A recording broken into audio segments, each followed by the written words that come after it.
안녕하십니까. 마이바시의 회계 이야기 마이바입니다. 오늘은 우리넷이라는 회사의 사업보고서와 재무제표를 읽어보겠습니다. 이 동영상은 종목을 추천하는 동영상이 아닙니다. 이 동영상은 사업보고서를 계속 반복적으로 읽어나가며 공부하는 동영상입니다.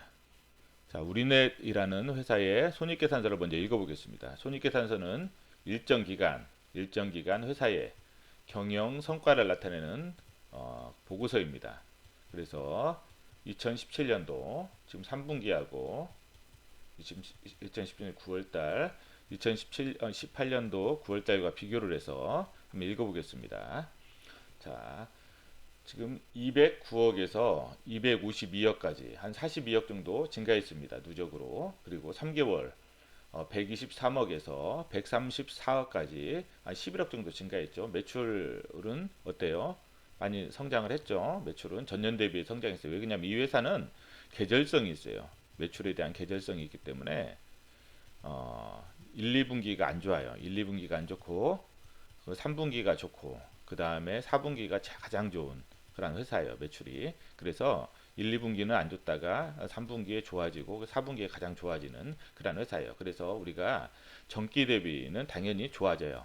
지금 우리가 3분기니까 전기 대비는 좋아지기 때문에 이런 회사들은 전년 대비해서 우리가 좀 비교를 해야 돼요. 그래서 전년 대비 다 좋아졌죠. 매출도 좋아지고 상당히 좋아졌습니다. 그 연구 개발비는 별도로 해서 이 회사는 지금 뭐 이렇게 계정 과목으로 해서 손익계산서에 이렇게 반영을 해놨어요. 연구개발비가 상당히 중요한 회사이기 때문에 이렇게 해놓은 것 같아요. 좀 판매관리비에서 이렇게 비교를 해봐도 연구개발비가 상당히 많이 들어가잖아요. 그렇죠? 연구개발비도 상당히 많이 증가했어요. 지금 전년 대비해서 많이 증가했고 영업이익 같은 경우를 보면 전년 대비 지금 적자가 12억이 났는데 누적으로 지금 8,700억 적자폭이 많이 줄어들었어요. 줄어든 이유는 이번 3분기 때 영업이익이 전년 대비 13억에서 올해 22억, 즉 9억이 증가했죠. 9억이 증가하면서 적자폭이 많이 줄어들었어요. 그래서 지금 영업이익도 상당히 많이 증가를 했어요. 4분기 때 원래 이제 피크이기 때문에 4분기 때 증가하는 그 양에 따라서 영업이익도 상당히 많이 좌우될 것 같아요. 당기순이익도 지금 누적으로 2억 3천에서 8,200으로 줄어들었고 한 1억 정도 늘어났고 적자폭이 줄어들었으니까 당연히 늘어났고 12억에서 15억으로 지금 3분기 당기순이익도 한 2억 정도 증가했어요. 그래서 전체적으로 이제 보면 이익잉여금은 누적의 개념이라고 했죠. 누적의 개념인데 지금 단기 순이익이 나왔는데 지금 이익잉여금이 감소했죠. 그렇죠? 감소했다는 것은 뭐냐면 배당을 줬다는 거예요. 이 회사가 배당을 줬다. 왜냐하면 이 이익잉여금에서 배당을 주기 때문에 배당을 줬다. 자, 그리고 지금 자본총계가 514억이에요. 514억. 어, 514억. 그래서 그 부채 총계는 303억이에요. 303억. 그쵸? 그러면 부채 비율은 58.9%예요. 58.9%. 58.9%. 그래도 약간 안정적이죠. 안정적이고. 자, 재무상태표는 일정 시점 현재. 그러니까 일정 시점 현재 회사의 재무 상태를 나타내는 거예요. 안정적이냐, 안정적이지 않냐. 이런 부분이에요. 저번 시간에 우리 재무 상태표 자산에 대해서 간략하게 살펴봤어요. 풍국주정. 내일은 아마 그 부채하고 자본을 살펴볼 거예요. 자, 이게 그래서 이게 재무 상태표는 안정적이냐, 그렇지 않냐 이런 부분을 보는 거예요. 자, 현금은 어때요? 지금 현금이 많이 증가했죠. 69억 증가했고 그 다음에 기타 유동자산도 좀 이렇게 증가했죠. 그래서 현금과 기타 유동자산 합치면 현금과 기타 유동 금융자산 합치면 이거는 왜 그러냐면 현금화 시키기가 쉽죠. 그래서 339억이에요. 339억. 이 339억이 지금 유동부채가 124억이에요. 어때요? 이 두 개만 합쳐도 벌써 유동부채를 갚고도 남아요. 그쵸? 갖고도 남아요. 그래서 좀 안정적인데 이 회사가 이제 다른 부분도 현금으로 별도로 볼 거예요. 매출 채권 보면 92억이 감소했죠. 좀 회수가 많이 됐어요. 그렇죠? 매출 채권의 회수가 많이 됐고 단지 이제 재고 자산이 저도 이 부분이 좀 고민이 많이 돼요. 고민이 항상 회사에서 우리가 이제 1순위가 매출, 2순위가 재고자산이거든요. 저는 1순위가 매출, 2순위가 재고자산. 그래서 항상 여기를 고민을 하는데도 좀 애매한 부분이 있어요. 그래서 이제 항상 우리가 이제 여러 회사를 이제 사업 보고서를 보잖아요. 좀 애매한 부분들은 좀 여유 있게 투자를 좀 지켜봐야 돼요. 관찰도 하고. 그래서 항상 애매한 부분들이 해결될 때까지는 좀 관찰을 해야 되고, 이 재고자산이 65억이 증가했거든. 65억이 증가하고, 이 현금 흐름표가 보면 지금 영업활동 현금 흐름이 적자가 46억이에요. 근데 이제 이 회사가 좀 특이한, 저도 이제 이쪽은 잘 모르는 분야라서 지금 이 사업 보고서 내에서 한번 이걸 해결해 보려고 지금 하는 부분이거든요. 그래서 뭐 이쪽 사업의 내용을 보니까 이런 부분이 나와요. 이런 부분이 어떤 부분이 나오냐면, 예, 이 수주 현황을 보니까 당사의 매출은 주요 고객이 3대 주요 통신 사업자들의 BMT, 즉 벤치마킹 테스트, 계약 전 사전 시험 과정을 받아 확정되는 바. 그러니까 이 회사들이 보니까 한 40% 정도 차지하더라고 매출을. 근데 이 회사들은 보통 이런 식으로 한다는 거예요. 매출을 계약 전 사전 시험 과정. 그래서 대개 매출이 발생하는 시점에 계약이 되므로 통상적인 수주의 개념이 적용되지 않습니다. 그리고 뭐냐면 매출 인식이, 그러니까 매출을 언제 인식하냐면 우리가 재고자산이 공장으로 나가 출하될 때 매출을 인식하는 게 아니에요. 그러니까 이 회사에 어떻게 보면 재고가는 어, 이 회사의 창고에 있는 게 아니라 그 이 3대 주요 통신사들의 어떤 그 창고에 있어서 우리 창고에는 없지만 재고로 인식하는 거죠. 여기서 선출고 후 인검수 시험이 종료된 후에 매출이 인식되기 때문에 이런 경우라는 거죠. 지금 우리 회사에서 제품을 만들고 뭐 SKT다. SK 이쪽으로 맞아 간다.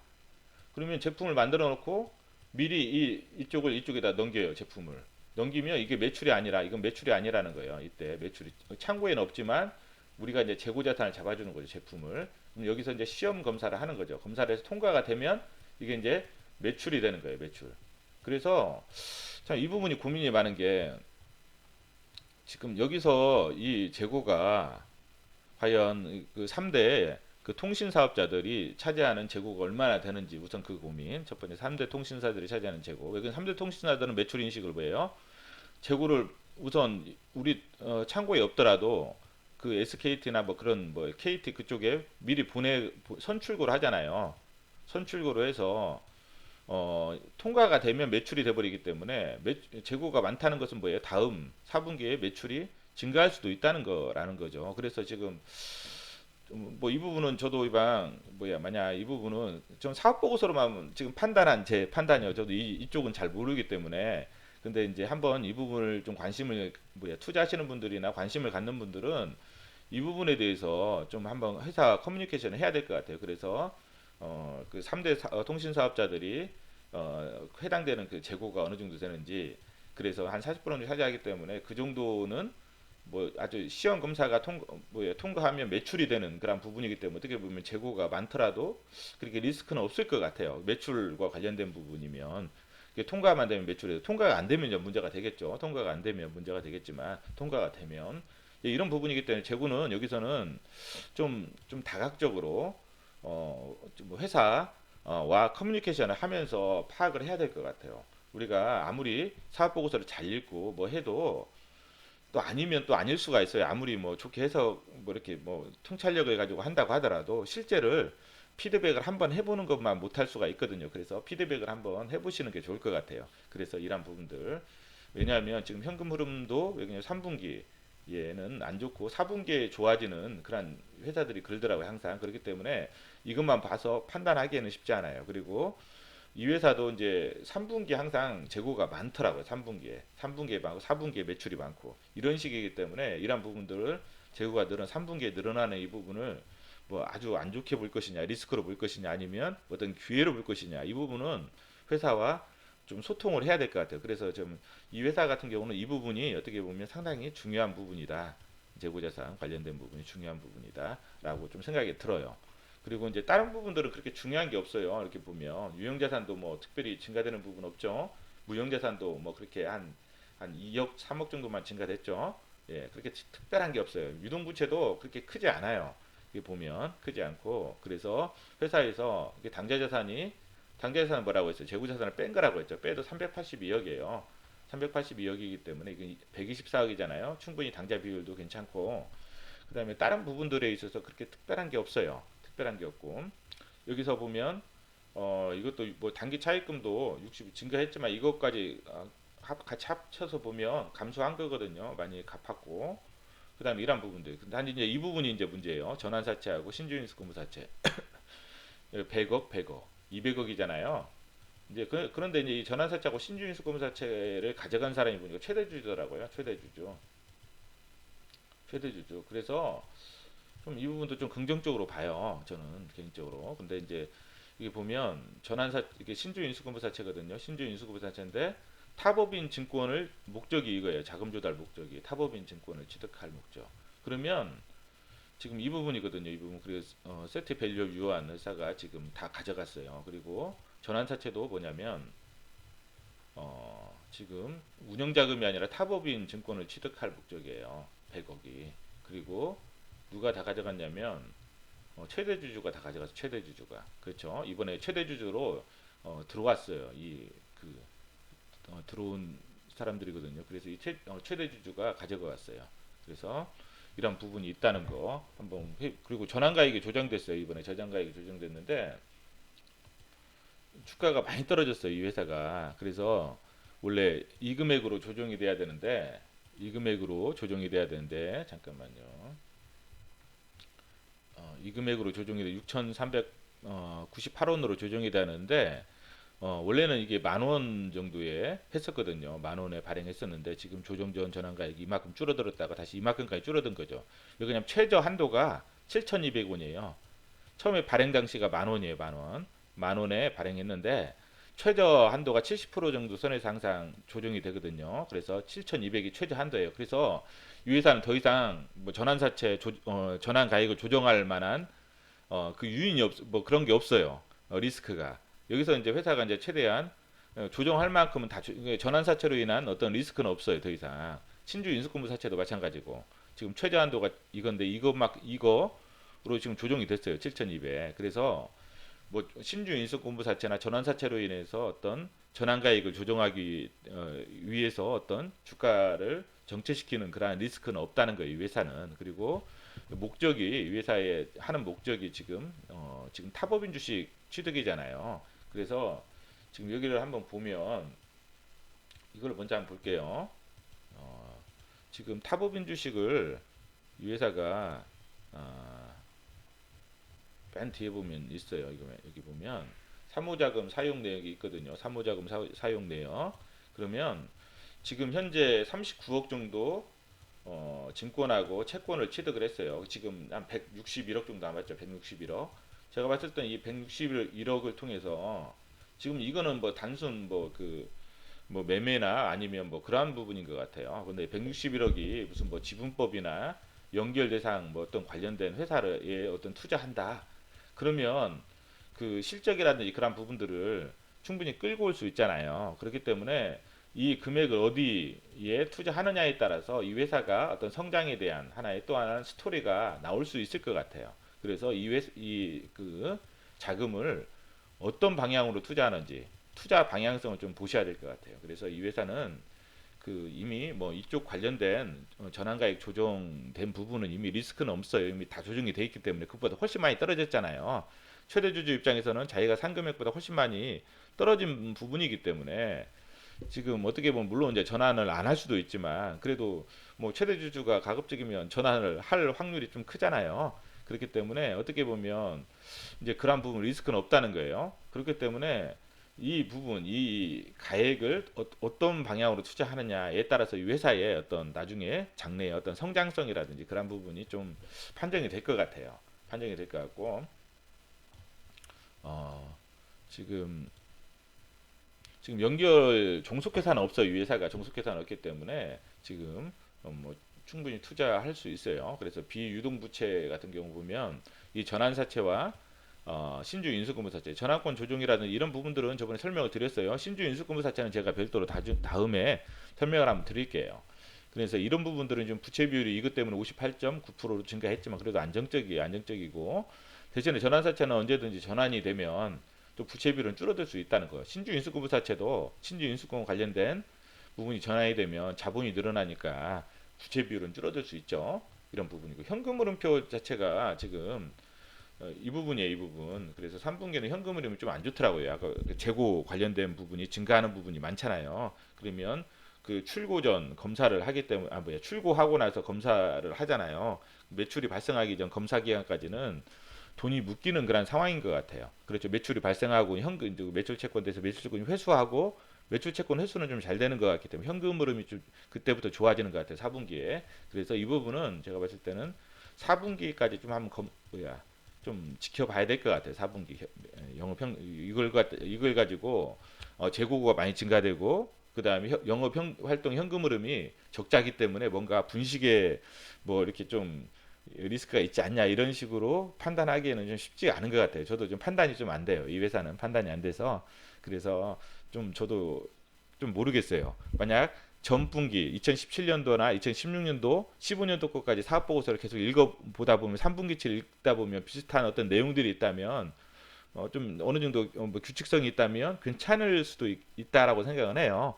그래서 가급적이면 이 회사에 관심 있는 분들은 17년도, 16년도 3분기, 4분기를 한번 읽어보시면 이렇게 연결해서 읽어보시면 만약 3분기에도 영업활동 현금흐름이 마이너스고 뭐 재고가 많이 증가됐다. 그러면 이 회사는 원래 3분기는 이렇게 되는 거구나 이렇게 판단할 수는 있잖아요. 그렇기 때문에 이건 한번 검토를 그런 식으로 해보시는 게 좋을 것 같아요. 유형자산 취득을 했고 그다음에 전환사채나 신주인수급무사채 발행을 하면서 재무활동 현금흐름이 좋아진 거예요. 이건 최대주주로부터 발행한 거죠.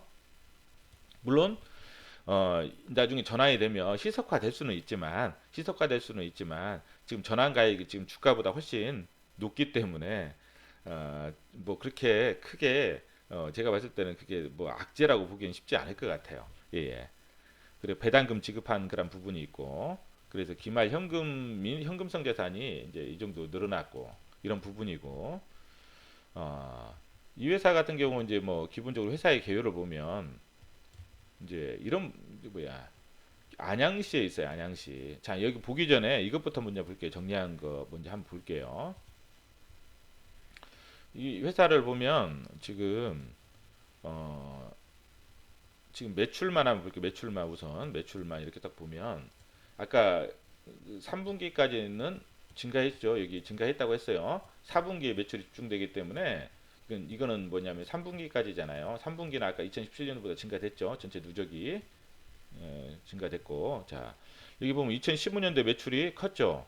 2015년도에 컸어요. 매출이. 그리고 2012년도에 매출이 또 크다고 2012년도에 예. 그쵸?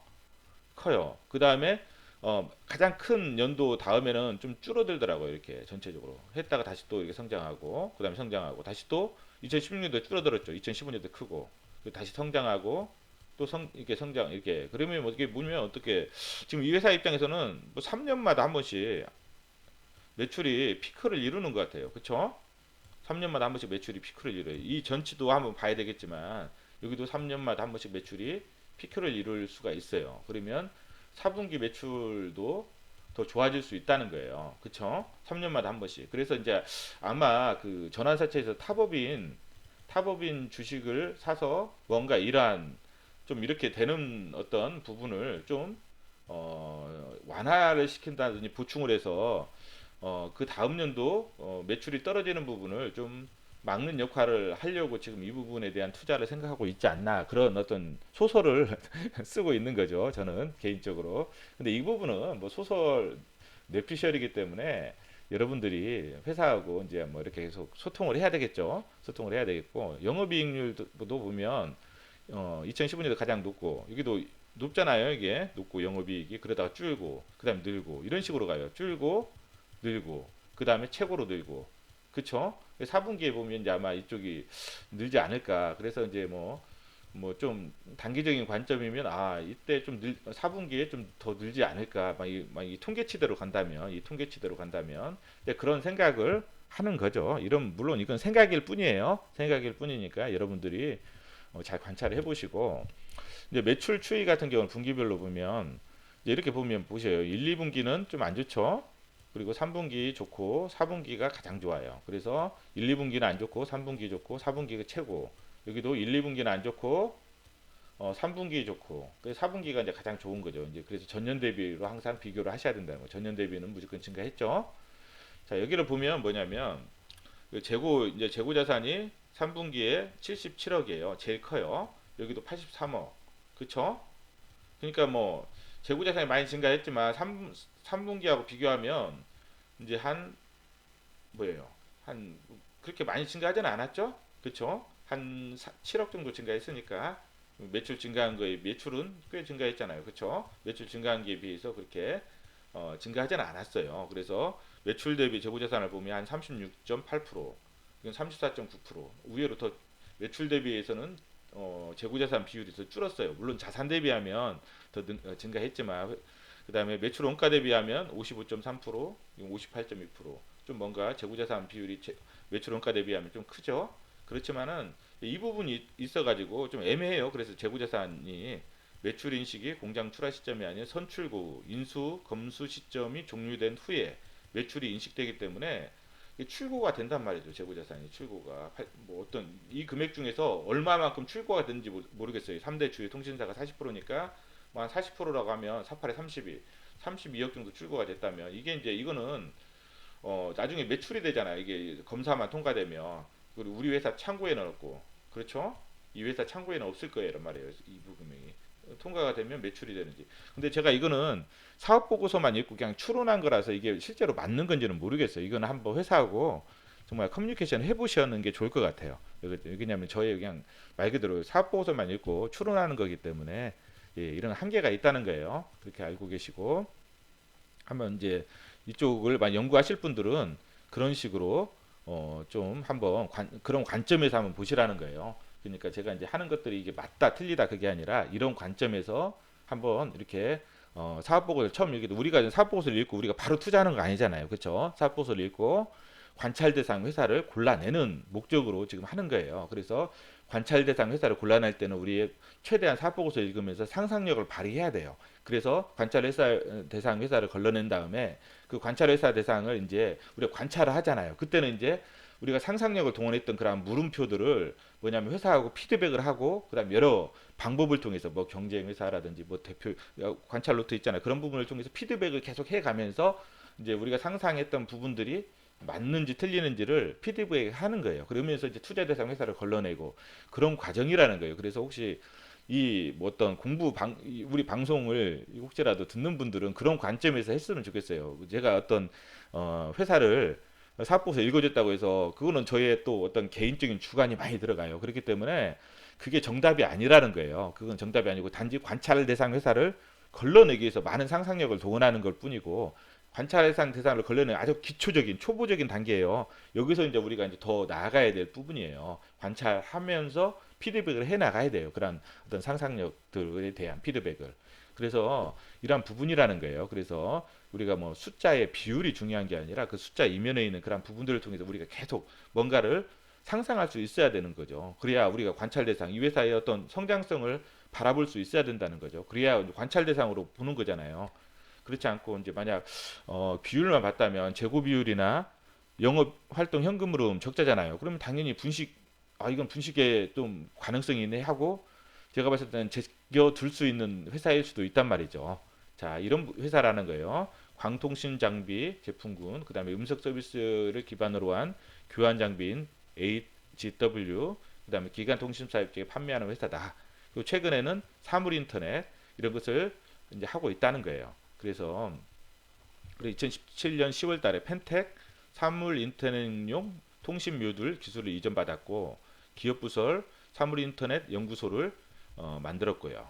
그래서 사물 인터넷 이게 어떻게 보면 이게 뭐 좀 그 미래 산업이기 때문에 한번 관심을 좀 가져보자는 거죠. 그렇죠. 그래서 최대 주주가 2018년도 4월 17일 날 세트밸류 홀딩스 유한회사로 바뀌었어요. 아까 그 전환사채도 지금 인수했고 신주 인수금사채도 인수했어요. 이 회사가 200억 정도 또 별도로 이 지분도 사고 그래서 그리고 이런 부분들 신설했다는 거고 예. 그 미상환 전환사채 발행 보면 1회 전환사채 보면 어때요? 만 원에 발행을 해서 지금 주가가 많이 떨어져서 현재가가 4,605원이거든요. 그래서 지금 최저가가 7,200원까지 조정이 다 끝났어요. 이미 더 이상 조정될 수 있는 전환가액 조정이 없어요. 리스크는 없다는 거예요. 전환가액 조정을 하기 위해서 주가를 막 정체시키는 그런 리스크는 없다. 미상환 신주인수금사채 같은 경우는 뭐냐면 이것도 만 원에 발행해서 지금 전환이 다 됐어요. 7,200원까지. 그래서 이제 관련된 부분 여기에 대한 리스크는 없다. 그리고 최대 주주가 가져갔기 때문에 이제 이런 부분들 그다음 유통주식수 그래서 지금 최대 주주 빼면 한 340 유통주식수는 그렇게 많지는 않죠. 많지는 않은데 이 전환사채 뭐 이렇게 이런 부분들 전환이 되고 하면은 꽤 많아질 것 같아요. 지금 130에다가 또 이거 하니까 그래서 만약 이 대표이사가 최대 주주가 가져가면 너무 최대 주주 지분율이 커지기 때문에 좀 리스크는 있는데 이제 이 부분을 갖다가 또 다른 어떤 제3자에게 넘길 수도 있잖아요. 더 많은 돈을 받고 넘길 수가 있거든요. 전환사채라든지 이런 부분들을 넘길 수 왜 그러냐면 유통주식수를 증가시키기 위해서 이제 그런 부분들은 또 좀 봐야 될 부분이거든요. 봐야 될 부분이고 이거는 하나의 상상이기 때문에 그리고 제3 사업년도 배당에 관한 사항들 보면 배당을 증가시켜 왔어요. 그래서 올해도 제가 아까 전년도보다 지금 3분기가 증가됐잖아요. 수익이. 그래서 배당은 최소한 전년도만큼 주지 않을까 그런 생각을 하고 있어요. 왜냐하면 지금 저 전환사채나 뭐 신주인 의무사채 그 다음에 매출도 증가하고 있기 때문에 현금 흐름은 좋아요. 지금 물론 영업현금 활동이면 마이너스지만 재무활동 현금 흐름도 좋고 또 4분기 때는 또 좋아지는 상황이기 때문에 그리고 이 회사 같은 경우는 광다중장치 산업이에요. 이게 전달망이라고 이렇게 핵심적인 역할을 하고 그래서 이제 이 회사 같은 경우 R&D 및 제조 과정에서 고도의 전문성과 하드웨어 및 소프트웨어가 결합된 기술력이 요구되는 만큼 높은 수익을 창출할 수 있는 고부가가치 산업이라고 이제 이런 부분을 정의할 수 있다. 이렇게 하고 이제 이런 부분이에요. 그래서 상당히 융합이 될 수, 연관 효과가 높기 때문에 이제 확장성이 있다는 거예요. 확장성. 그래서 사물 인터넷, ICT와 산업 융합, 클라우드, 뭐가 좀 계속 빅데이터, 많이 들어본 AI, 많이 들어봤자 블록체인, 많이 들어봤자 확대되고 있다는 거, 이런 확장성이 있다는 거. 예. 그리고 지속적인 성장 산업, 이런 부분 성장 산업이잖아요. 그리고 지금 3에서 5년 주기, 3에서 5년 주기로 노후화된 장비의 대체 수요가 3에서 5년이면 2013년도에서 2015년도 매출된 게 지금 2013년도에서 그쵸? 2015년도 매출된 게 2015년도에 매출이 가장 많이 됐죠. 3에서 5년이니까 이게 대체 수요가 이제 일어나기 때문에 이러한 부분들 지금 뭐 거의 매출 이때 좀 됐죠. 그렇기 때문에 이러한 부분들 대체 수요가 일어나기 때문에 이때 대체 수요들은 이제 보통 이때 많이 일어나서 매출이 많이 증가했잖아요. 또 신규 매출에다가 대체 수요가 있다는 거. 그래서 이러한 매출이 또 대체 수요가 일어난다는 거.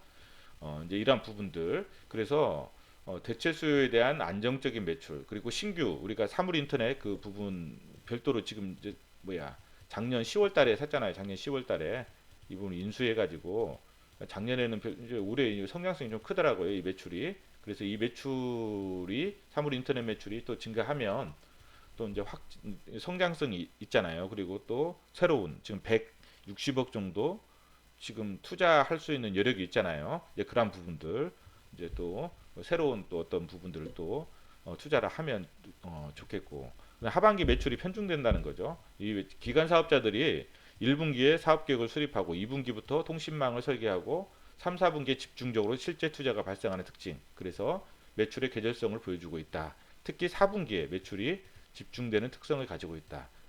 그리고 ICT와 4차 산업혁명 그리고 5G. 5G는 뭐 그렇죠? 지금 한창. 근데 이것도 좀 시간이 걸린다는 거예요. 5G는 뭐 아주 뭐 시간이 좀 걸린다. 그렇기 때문에 이 부분 이런 부분들 그래서 이제 여러 가지 지금 이 회사가 너무 계절성이 심하니까 아마 계절성을 좀 더 보완하기 위해서 이러한 부분들 아마 한 것 같아요. 사물 인터넷도 그렇고 이런 부분들 그리고 아마 이 계절성을 보완할 뭔가를 투자를 하고 하려고 좀 계획을 세우고 있는 것 같아요. 전환사채나 신주인 인수공부사채로 자금을 조달한 거 보니까 그리고 이런 부분이 있다는 거죠. 모바일 프론트홀과 백홀 네트워크 규모가 최소 3배 이상 용량을 증설해야 하며 5G 하면 이런 부분들 하면 이만큼 증설을 해야 된다는 거예요. 그리고 2020년도에는 10배 이상의 이걸 고도화가 필요하다. 그래서 뭐예요? 이 부분 신규 투자가 진행될 예정이다. 이런 부분들. 그래서 성장 가능하다. 그리고 사물 인터넷 산업 이쪽은 상당히 성장성이 크다. 그냥 읽어보면 상당히 성장성이 크다 이 말이에요. 빅데이터, 대규모 통신 트래픽, 그래 성장성이 크다. 예, 이런 부분이고 이런 부분 한번 읽어보셔요. 읽어보시고 사물 인터넷 같은 경우는 상당히 성장성이 크고 이 부분은 어때요? 감소 추세고 그렇죠. 거의 뭐 비슷비슷하죠. 그래서 이런 부분들에서 빅데이터 신규 서비스에 따른 매출이 증가될 예정이고 단지 사물 인터넷은 아주 좀 성장성이 있고 예. 그리고 이제 제품 매출의 그 변동에 영향을 미치는 사항이 이제 회사가 정리한 사항이에요. 정부의 정책, 그렇죠? 공공기관들의 어떤 그 수요, 그 다음에 KT, SKT, SK 브로드밴드, LG U 플러스 등에서 어떤 5G 이동통신 상용화에 따른 네트워크 고도화 및 사물 인터넷 전용망 조기 구축 및 디바이스 공급 확대 추진 이런 부분들, 환율 변동, 수입 부품 가격이 변동하기 때문에 그 수요 변동 요인은 5G 예, 이런 부분들 그리고 제품별 시장 성숙 단계 또는 기술 진보 방향에 따라 수요가 변동하는 경우 이런 부분이라는 거예요. 읽어보시면 우리가 뭐 왜냐면 이런 부분들도 뭐 어떤 우리가 공부할 때 읽어보시면 좋아요. 이렇게 읽어보시면 다른 회사들 또 몇 개 읽어보시면 거의 비슷비슷하잖아요. 이런 비슷한 회사들 그리고 우리가 이제 지금 5G와 관련돼서는 관련된 회사들은 좀 많이 사업 보고서를 읽어보시는 게 좋을 것 같아요. 그리고 관련된 리포트들 같은 경우 왜냐하면 앞으로 이 부분이 성장을 할 거란 말이에요. 실제로 투자를 하고 실제로 일어날 상황이잖아요. 그러면 내가 이 부분을 모른다 할지라도 저도 모르거든요. 모른다 할지라도 이 부분은 가급적이면 지금 최대한 많은 공부를 해두시는 게 좋을 것 같아요. 그래서 그러면 그냥 성장하는 쪽은 당연히 실적이 좋아질 거란 말이죠. 그런 경우는 우리가 몰라서 또 투자 못하는 부분이 있으니까 자꾸 공부를 많이 해놓으시면 기회가 왔을 때 잡을 수는 있거든요. 굳이 남들보다 뭐 많이 수익을 얻을 필요는 없지만 최소한의 수익은 얻고 가야 또 왜 그러냐면 전체 수익률이 좋아지기 때문에 이런 부분들은 좀 그 지금 시중에 나와 있는 리포트들 정리 잘 돼 있는 리포트들 많거든요. 그런 리포트들 최대한 많이 읽어보시고 그 회사마다 사업 보고서를 최대한 많이 읽어보셔요. 읽어보시면 그래도 내용은 저도 뭐 기술적인 부분은 모르겠지만 몇 번 읽어보니까 아 대략적으로 이런 식으로 흘러가겠구나라는 감은 와요. 감은 오기 때문에 이런 부분들은 최대한 많이 읽어보시면 좋을 것 같아요. 좀 이런 부분이에요. 이 우리넷 제품 위치도 보면 상당히 뭐냐면 그 한쪽 쪽에 편중이 안 돼 있고 상당히 다양한 분야로 이렇게 가는 것 같아요. 이렇게 보면 한번 차분하게 한번 보셔요. 차분하게 보시면서 밑에 있는 부분 한번 쭉 읽어보셔요. 이렇게 이런 부분들도 한번 쭉 읽어보시면 상당히 다양한 분야의 이 제품이 사용이 돼요. 그래서 또 사물 인터넷 제품 범위도 이렇게 가고 이런 부분들도 한번 차분하게 읽어보셔요. 여기서 제가 설명을 드릴 수 있는 제가 능력이 안 돼요. 저는 여러분들보다 제품 말씀드렸잖아요. 기술의 젬병이라고. 여러분들보다 더 완전히 제가 뭐 어떤 전자제품을 만지면 바로 고장나는 그런 스타일이에요. 아주 그러기 때문에 여러분들보다 더 안 좋아요. 예, 그렇기 때문에 여러분들에게 설명해 줄 수 있는 그 능력이 안 돼요. 요즘은 그래도 유튜브를 통해서 자꾸 그 강의를 듣거든요. 기술과 관련된 뭐 여러 가지 지금 이러한 부분들에 대한 그 강의를 하시는 분들이 많더라고요. 그래서 그런 강의들을 듣는데 왜냐하면 이제 모르는 부분이라 할지라도 지금 계속 공부를 해야 되는 부분이기 때문에 왜냐하면 성장하는 게 보이잖아요. 그렇기 때문에 이런 부분들은 공부를 지금 해놔야 기회가 왔을 때 또 수익을 얻을 수 있을 거란 말이죠. 예. 자, 제품별 매출 현황을 보면 이제 이런 부분이 있어요. 그래서 아까 제품은 다 봤기 때문에 매출이 이만큼인데 지금 주요 매출처 현황 보니까 KT가 한 31.7%, SK 텔레시스가 8.2%, 두 개 합치면 40% 되죠? 40% 돼요. 그래서 아까 왜 그러냐면 재고 때문에 재고가 이렇게 출고 후 검사한 다음에 나중에 검사가 통과되면 매출로 되기 때문에 출고가 됐지만 우리는 재고 자산을 잡고 있는 거예요. 지금 출고가 우리 창고에는 없지만 재고 자산을 잡고 있다. 재고 40%만큼은 그런 부분 한번 확인해 보시라는 거예요.